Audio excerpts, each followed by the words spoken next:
दादा जेवायला चल ना. हा तू पुढे मी आलोच.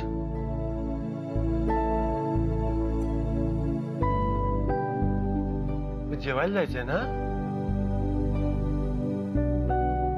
अरे मला तुझ्याशी थोडं बोलायचं होतं. बोल ना. काय तू सारखं आता ऍग्रिकल्चरचं पुस्तक घेऊन बसतोस. बर बोल. मी तुला खूप म्हणजे खूप मनापासून थँक्यू म्हणायला आली. थँक्यू. आता हे कशाबद्दल? जाऊ दे, तुला नाही कळणार. अगं बोल. काही नाही रे, तू माझ्यासाठी रावसाहेबांशी बोललास. ते चिडतील रागवतील याची काहीच पर्वा नाही केली आणि माझं म्हणणं मांडलं आणि त्यांनीही ते ऐकून घेतलं म्हणून. ए वेडाबाई, लहान बहीण आहेस तू माझी. मी तुझ्यासाठी नाही बोलणार, मग आणखीन कोण बोलणार? पण तरी मी आज खूप खुश आहे आणि ते पण तुझ्यामुळे. अशीच खूप खुश राहा. फक्त माझ्या सांगण्यावरून रावसाहेबांनी तुला 6 महिने दिले. रावसाहेबांच्या विश्वासाला अजिबात तडा जाता कामा नये. अजिबात नाही. तू काहीच काळजी करू नको. बस चल आता पटकन, मला खूप भूक लागली. पुढे मी पुस्तक आवरून येतो. बरं ठीक आहे. Thank you thank you so much. वेडी.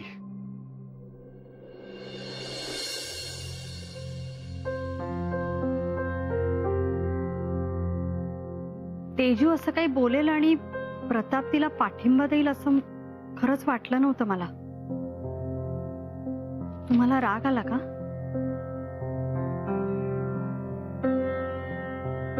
नाही.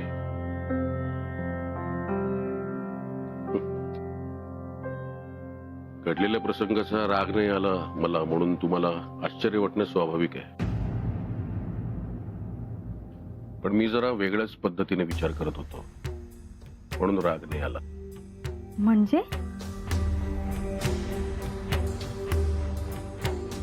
प्रतापरावांनी ज्या पद्धतीने तेजस्विनी यांची बाजू घेतली की नाही, त्यावरून एक चांगलंच लक्षात आलं माझ्या. स्वतःचं मत उत्तम पद्धतीने समोरच्याला पटवून देऊ शकतात ते. हा एकदम चांगला गुण आहे त्यांच्यात. हे त्यांनी पुन्हा एकदा सिद्ध केलेलं आहे. कारण मागे एकदा आम्ही त्यांना सारखं राजकारणात या, आमचा वारसा पुढे चालवा असं सारखं सांगत होतो, तेव्हा सुद्धा त्यांनी अशाच पद्धतीने त्यांचं म्हणणं आम्हाला पटवून दिलं होतं. 6 महिने, फक्त 6 महिने आम्ही तेजस्वीने यांना दिलेले आहेत. तसंच प्रतापरावांना पण दिलेले आहेत. ते 6 महिने तर कशी पण सरतील. तेजस्विनी यांचं लग्न तर होईलच. पण माझी खात्री आहे प्रतापराव सुद्धा राजकारणात उतरतील. प्रतापला राजकारणात नाही यायचंय, पण जर प्रतापरावांच्या रक्तात जी जिद्द आली आहे ती रावसाहेब जाधवांमुळे आहे. लक्षात आहे ना?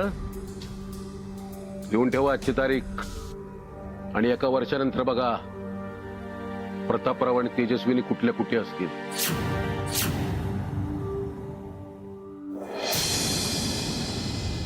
डोकं फुटणार होते ग विरोबा. ए सरला हा. भाम घे, डोक्याला लाव, आराम पडेल बघ. न कुठे आहेत आपले दोन? हाय जणी कुठे गेलेत? काय करतात कोणाच ठाऊ. घरात काय चाललंय काय नाही, कोणाला काय दुखतंय काय पडलेलं नाही ना. गावभर हुंदडायला सांगा त्यांना फक्त. सरला तुला खरं सांगतो, रामापेक्षा ना मला आपल्या 2 पोरांची जास्त काळजी वाटते. काय होणार आहे देव जाणे. ते आपल्यालाच आयुष्यभर पोसावं लागतंय त्यांना, माहित नाही बाबा. खरं आहे तुमचं. मला खरं सांगू का, ही जी 2 पोरं आहेत ना ती नीट वागल्यानंतर बामची पण गरज लागणार नाही. असं डोकं दुखायचं थांबेल माझं. नाही तर काय. ही आपली सुमी, हिरोईन व्हायचं तिला, सिमरन नाही का. हा आणि आपला बघबघणारा दिवा मावशाचा पेंट्या नाही, राजकुमार नाही का, आमदार. स्वतःच बारसं करून जे काय नावं बदलून घेतलेत ना दोघांनी, त्या दोघांच्या डोक्यामधलं खूळ जो काढेल ना तर नमस्कार आहे बाबा माझा. मी तर बाबा हात टेकले यांच्या समोर. आपल्याला शक्य नाही आता ते. हो, आपल्या 2 पोरांना बहुतेक अंदाज आलाय या पुरी हितच राहणार आहेत त्याचा. मला पण तसंच वाटतंय. होय ना. काय करावं आता, काय कसं समजावलं जाणार.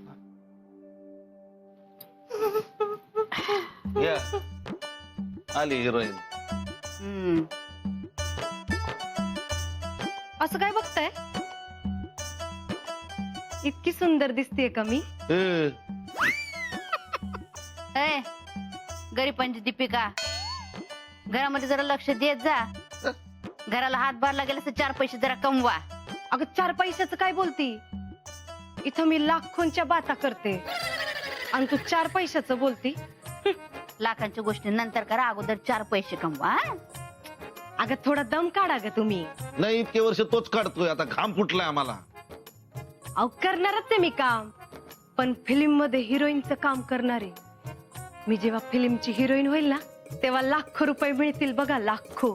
तोपर्यंत बापाच्या कष्टाच्या पैशाचा चुराडा करा, घाला बापाला मातीत. अहो, तुम्हाला माझी कदरच नाहीये. कोण कोणाची कदर? काय चाललंय? कुठल्या जन्मीचे पाप आहेत तुमची दोन्ही? माझी होय. नाहीतर कुणाचे आहेत? सगळा झाला की सगळा माझ्यावरच येतोय. आता खरं बोलायची पण खोटी झाली येतात.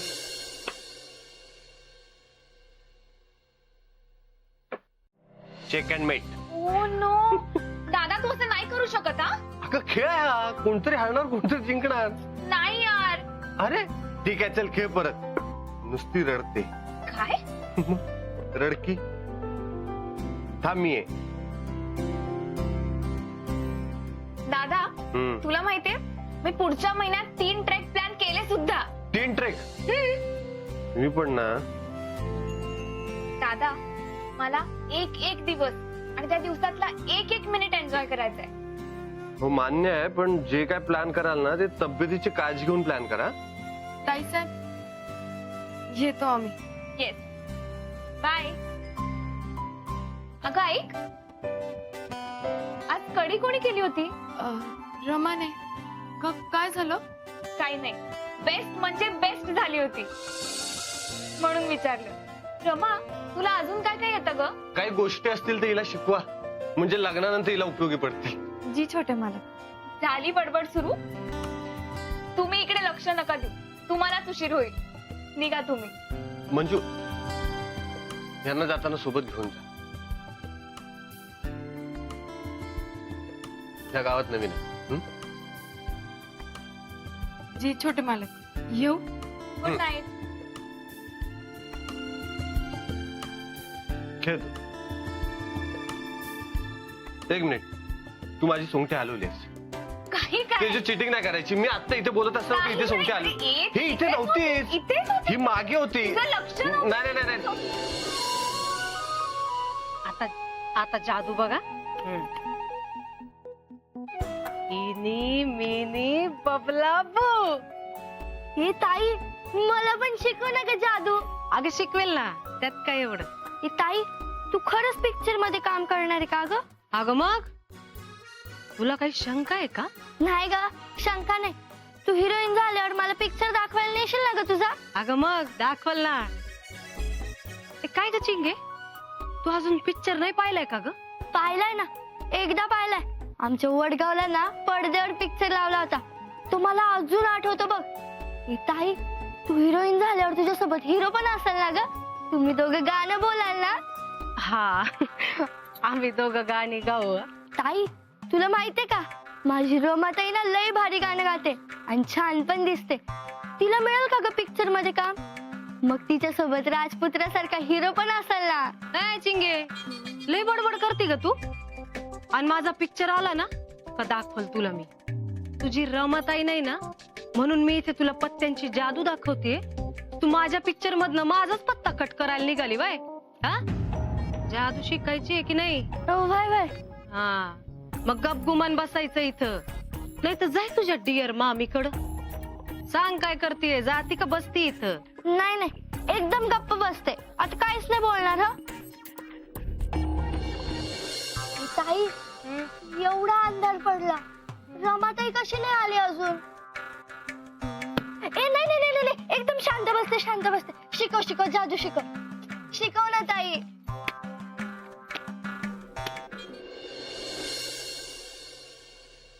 जातानाचे 50 आणि येतानाचे 50. भाजी विकून आले 780. जाताना येतानाचे 100 गेले, उरले 680. काय चाललंय तुमचं? काय नाही ग, दिवसाकाठी किती उरताय त्याचा हिशोब चाललाय. सरला आपल्याला आवक वाढवावी लागणार बघ. जुनी देणी पण बाकी आहेतच.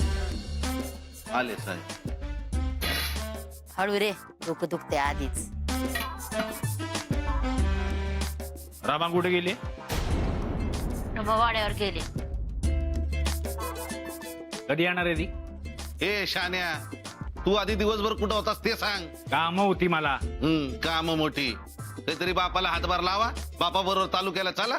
भाजी का तेवढीशी मदत करता येत नाही का बापाला? हो ऐका, आधीच डोकं गेलंय कामातनं. त्या तुम्ही उगाच बोंगा नका वाजवू. कानफाटात वाजवीन. भोंगा भोंगा करतोय. तिथं आईस आजारी आहे. कधी बघितलंस का तिला? विचारपूस तरी केलीस का साधी? भोंगा नका वाजवू म्हणतोय. काय झालं ग? काय नाही, थोडी कसकस आहे आणि डोकं दुखते पण मी आज गेलेच नाही वाड्यावर. रमा एकटीच गेली. रमा, त्या रमाने काय गोंधळ घालून ठेवलाय काय माहिती. काय झालं? रमाने वाड्यावर काही गोंधळ घातलाय का? वाडा वाडा वाडा, जरा बाहेर पडा त्यातनं. वाड्याच्या बाहेर पण एक जग आहे. रे तुला माहितीये का, तिकडे गेला होता ना माणूस, तो लई शानपट्टी करत होता रे. क्या?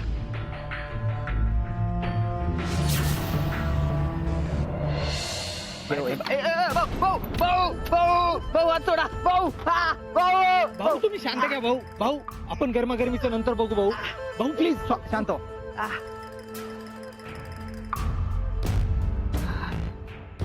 शेवटचं सांगतोय दोघांना, त्या मुलीची सगळीच्या सगळी कुंडली मला उद्या रात्रीपर्यंत हवी आहे. काढतो, अशी काढतो भाऊ, अशी काढतो भाऊ. काढाच. कारण आपलं ते येडं बेनं राजकुमार काही कामाचा नाही तो. भाऊ कमी तिथे आम्ही, तुम्ही काही काळजी करू नका, काम होऊन जाईल. तुम्ही टेन्शन वंटाच करा फक्त. भाऊ एक विचारू का? काय? नाही म्हणजे तुम्ही शहरात एवढं एज्युकेशन मध्ये शिक्षण घेऊन एकदम इंग्लिश बनून आले, मग ती पोरगी कोण आहे तुमच्या समोर? तुम्ही तिचं काय एवढं टेन्शन घेता? नाहीतर काय भाऊ, त्या पोरीची लिहा वाचायची पण बोंब हा. असेल तरी तुम्ही तिला एवढं मत. एक्झॅक्टली. त्या गावठी लायकी नसलेल्या मुलीनं माझा अपमान केलाय ना. अंकुश देशमुख कडे पाठ फिरवली ना तिनं. आता बघा हे नशीब कसं पाठ फिरवतं तिच्याकडे.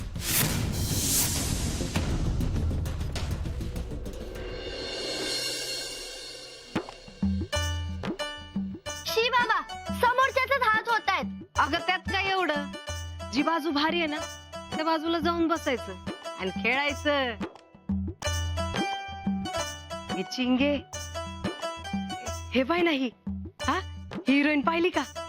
काय भारी दिसते ना. हिचा जो ड्रेस आहे ना तो मी घातला तर डिट्टो दिसेल ना हिच्या वाणी.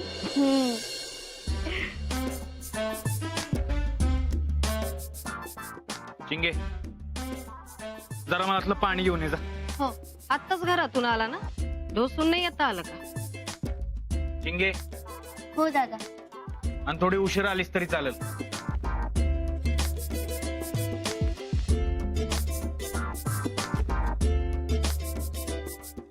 ती रमा कधी येणार आहे?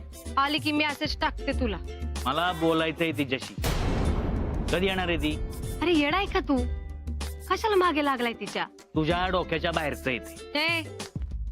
तू बिग ब्रदर आहे ना, म्हणून सिमरनला तुझी कदर आहे. तुला सांगायचं तर सांग, नाही तर नको सांगू.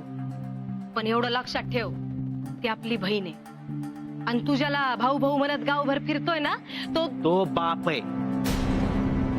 आणि बापाचं ऐकायचं असतं. भाऊ बोलतात आणि आम्ही फक्त ऐकतो, आणि ते म्हणतात तसंच करतो. चूक की बरोबर बघत बसत नाही.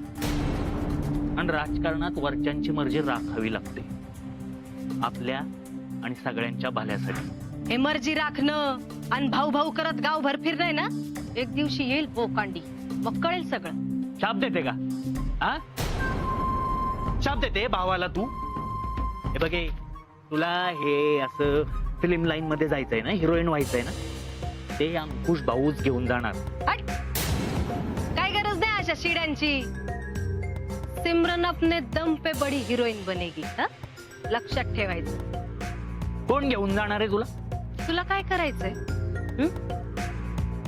सिक्रेट आहे ते. आणि तुला काय रे? कोणाच्या आईला, कोणाच्या भावाला आणि कोणाच्या बापाला पण सांगणार नाही मी.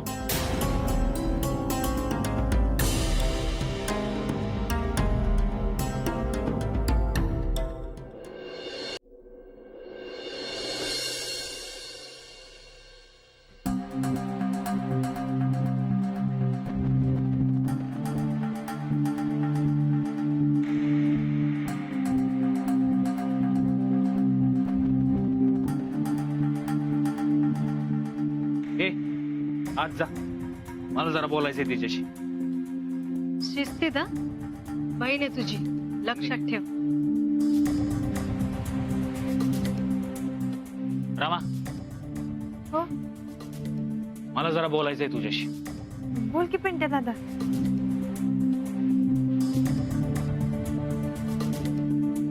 एवढा उशीर का झाला? अरे काय सांगू, वाड्यावर लय गडबड होती बघ. आणि ते रावसाहेब आलेत ना, मग त्यांचे पाहुणे, चहा, भांडी सगळीच गडबड. मामी बी आली नव्हती आणि रावसाहेबांना सगळं काम ए एकदम बस टाप- बस बस झालं तुझा रावसाहेब पुरा. हा, मंदिरात काय झालं ते सांग. मी काहीच केलं नाही. मग मी काय डोक्यावर पडलोय का? हा, अरे मी सांगते की, सकाळी मी मंदिरात गेले आणि मग चिंगीचं ऍडमिशन झाले ना शाळेत, म्हणून मग पेढे घेऊन गेले होते. त्या स्टोऱ्या आहेत ना, तू सिमरनला सांग. अंकुश भाऊंना राग येईल असं नाही वागलीस, असं काहीच नाही बोलली. मंदिरात बाचाबाची नाही का झाली काय? अरे खरंच सांगते मी काहीच बोलले नाही तिकडं. उलट तेच आम्हाला. तेच काय तेच. सगळ्यात पहिल्यांदा दगड तुम्ही मारलाय पोळ्यावर जत्रेत, मग मोवळ उठलं. उगाच कोणी कशाला त्रास देईल? अरे पिंट्या दादा, तुझा लई मोठा गैरसमज झालाय बघ. आम्ही असं काय. हे तू फक्त ऐक. 3 गोष्टी आहेत. पहिली गोष्ट, त्या प्रताप दादाच्या जीवावर अंकुश भाऊंना नडायचं नाही. अंकुश भाऊ होत्याचं नव्हतं करतील. दुसरी गोष्ट, गावच्या राजकारणापासून 10,000 फूट लांब राहायचं. पाहुणी म्हणून आलीये, पाहुणी म्हणून राहा. आणि तिसरी गोष्ट, जाधवांच्या वाड्यावर कामाला जायचं नाही.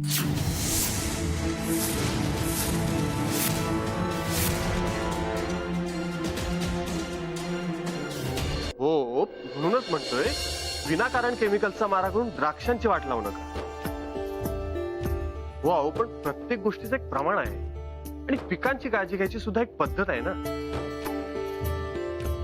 कोणी काही सांगेल, पण शास्त्रीय दृष्ट्या जे महत्वाचं आहे ते आपण केलं पाहिजे.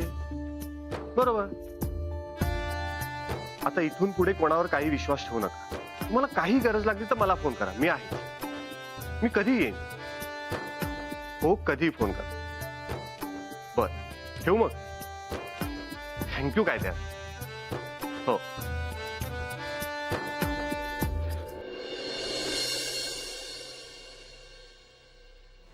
समजलं का?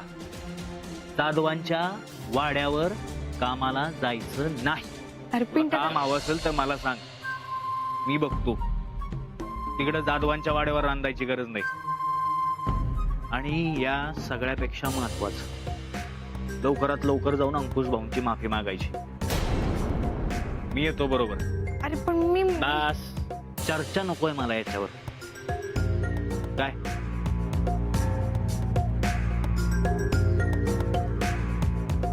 आत ये. आणि हे असं पडलेलं तोंड घेऊन येऊ नको.